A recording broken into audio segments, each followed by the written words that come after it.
Ben, there's been a lot of talk about a housing bubble, particularly, from the Fed, from all sorts of different places. Can you give us your view as to whether or not there is a housing bubble out there? Well, unquestionably, housing prices are up quite a bit. I think it's important to note that fundamentals are also very strong. We've got a growing economy, jobs, incomes. We've got very low mortgage rates. We've got demographics supporting housing growth. We've got restricted supply in some places. So it's certainly understandable that prices would go up some. I don't know whether prices are exactly where they should be, but I think it's fair to say that much of what's happened is supported by the strength of the economy. Tell me, what is the worst case scenario? So we have so many economists coming on our air and saying, oh, this is a bubble and it's going to burst and this is going to be a real issue for the economy. Some say it could even cause a recession at some point. What is the worst case scenario if, in fact, we were to see prices come down substantially across the country? Well, I guess I don't buy your premise. It's a pretty unlikely possibility. We've never had a decline in house prices on a nationwide basis.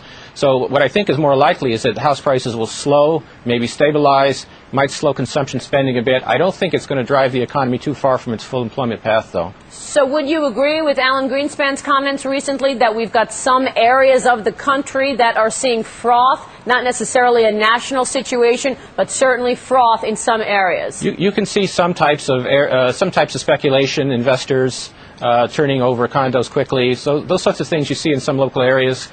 I'm hopeful that, and I'm confident, in fact, that the bank regulators will pay close attention to the kinds of loans that are being made, making sure that underwriting is done right. But I do think that this is mostly a localized problem and not something that's going to affect the national economy. This scenario envisions that consumer spending, supported by rising incomes and the recent decline in energy prices, will continue to grow near its trend rate, and that the drag on the economy from the most housing sectors will gradually diminish. The motor vehicle sector may already be showing signs of strengthening. After having cut production significantly in recent months in response to the rise in the inventory of unsold vehicles, automakers appear to have boosted the assembly rate a bit in November, and they have scheduled further increases for December. The effects of the housing correction on real economic activity are likely to persist into next year, as I've already noted. But the rate of decline in home construction should slow as the inventory of unsold new homes is gradually worked down. There's plenty of liquidity out there. He said he did not sense a lack of liquidity in the market. And he said we're monitoring the markets, but didn't really make any conclusions. So he went as far as he had to go, but not further. He also calmed the fears about the subprime market, which were rippling through Wall Street yesterday, and said we're taking a look at it, but right now it doesn't seem to be an issue, but we're watching it, certainly. Yeah, that's exactly right. So let's first take a listen to what Ben Bernanke had to say about the economy. So we expect moderate growth going forward. We believe that if the housing sector begins to stabilize, and if some of the inventory corrections that are still going on in manufacturing begin to be completed, that there's a reasonable possibility that we'll see some strengthening of the economy sometime during the middle of the year. He went on to talk about the subprime market. Another fear yesterday was that there'd be contagion, but not in the eyes of Ben Bernanke.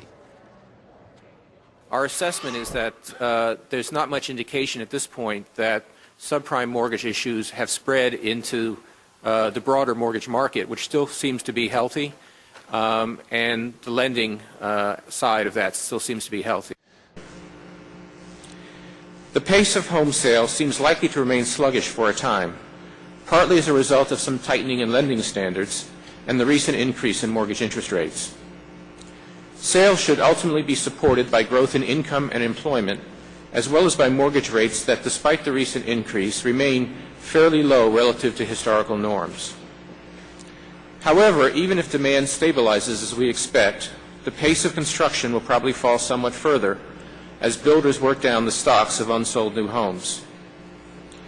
Thus, declines in residential construction will likely continue to weigh on economic growth over coming quarters, although the magnitude of the drag on growth should diminish over time.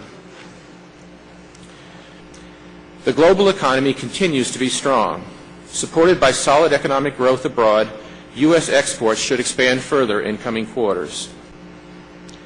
Overall, the U.S. economy appears likely to expand at a moderate pace over the second half of 2007, with growth then strengthening a bit in 2008 to a rate close to the economy's underlying trend.